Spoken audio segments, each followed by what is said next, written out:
How hard is it going to be to get Israel the information that it needs from Hamas? Do you see this getting over the finish line anytime soon? Well, thanks so much for having me. I think it can get over the finish line. Ramadan, which begins Sunday night, is really the time that they're trying to push for to get it done before then. I mean, the challenge is Israel has accepted the framework broadly of what a hostage negotiation would look like. Hamas is refusing to give a list of those hostages that would be released. Part of the reason may be because Hamas may not know all of them and where they are. Hamas is holding certainly probably the majority of hostages, but there's still a number that are probably held by other groups in Gaza Strip, Islamic Jihad, for instance. And so that may be part of the delay. There's also a history of Hamas, frankly, just lying about how many hostages have been killed, how many may be alive. I think Israel's right to want to validate it. I think it probably can get done with the Egyptians and Qataris as a mediator, but it's going to be a struggle, especially to do it by Sunday night. Jonathan, what did you make of the tone that we heard and the language from the vice president? She chose to deliver that message from Selma, which is not lost on us, days before Joe Biden delivers his State of the Union address. Can you project to what we're going to hear Thursday night in a potentially more forceful President Biden? I think you're going to hear a fairly similar message, but as you said, maybe a little bit more forceful. I think he's really going to push, if not demand, for the hostages to be released as part of a negotiation. And in part, that doing so is the best way to ensure that you get humanitarian aid into the Gaza Strip. Part of the negotiation is about a 6-week pause, as you mentioned up top. And that 6-week pause will allow aid to rush in a way that we haven't seen in months, really probably since the November pause, despite the fact that there's been new quarters that have tried to be open. But I also think he's going to reiterate Israel's right to defend itself and the necessity to do a better job to protect innocent Palestinian lives, thousands of whom, of course, have been lost. Absolutely. And of course, to your point on aid getting into Gaza, the administration has begun airlifting aid into the Gaza Strip, something we typically do when we need to get around adversaries. And yet this is Israel, an ally that we are speaking of. What signal do you derive from that, but also the language we are hearing now out of the administration about the nature of the U.S.-Israel relationship right now? Is it becoming a bit more troubled?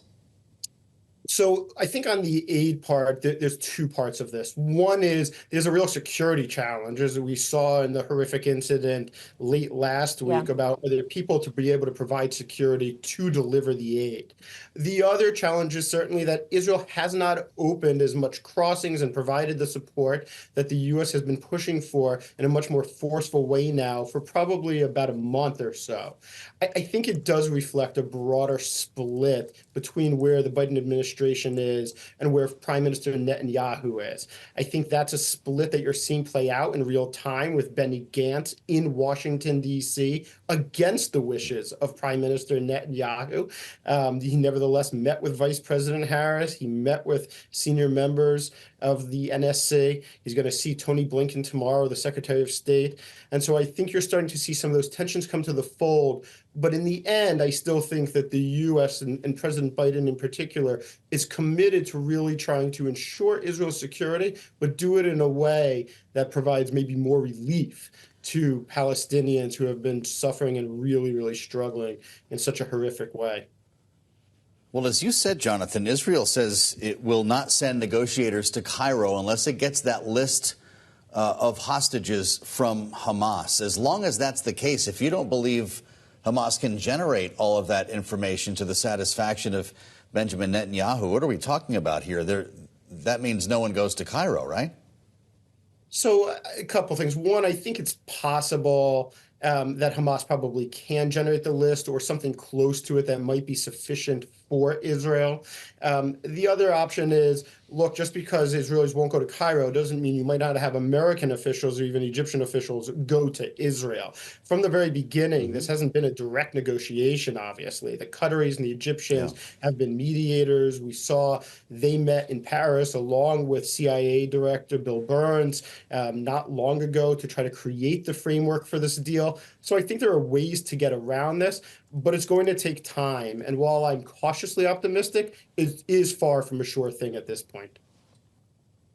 And Jonathan, of course, while we've continually paid attention to what's happening in Gaza and the direct conflict between Israel and Hamas, there also has been a lot of concern about spillover into the wider Middle East, although it does feel like that conversation has died down a bit as we saw the U.S. conducting airstrikes going directly after Houthi targets in Yemen, for example.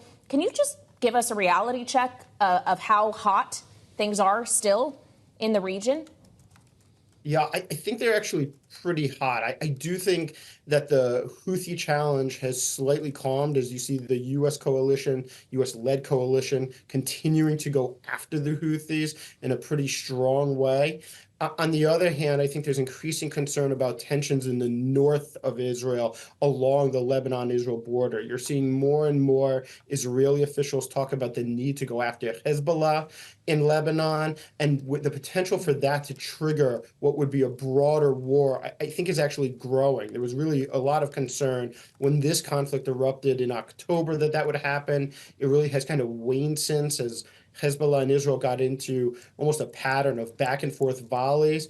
But now more and more you're hearing Israelis talk about the need to go after Hezbollah in the same way they're going after Hamas. If that were to happen, or if Hezbollah thinks that's going to happen and try to act preemptively, then you're in a whole different ballgame. Hezbollah's weapons inventory is much, much more advanced than Hamas's, and that would be a real challenge for Israel. The other point I'd raise is the West Bank. You're seeing increased tensions in the West Bank, and really the potential for another intifada, frankly, I think is growing. And so those are really the arenas that I'd start to watch next.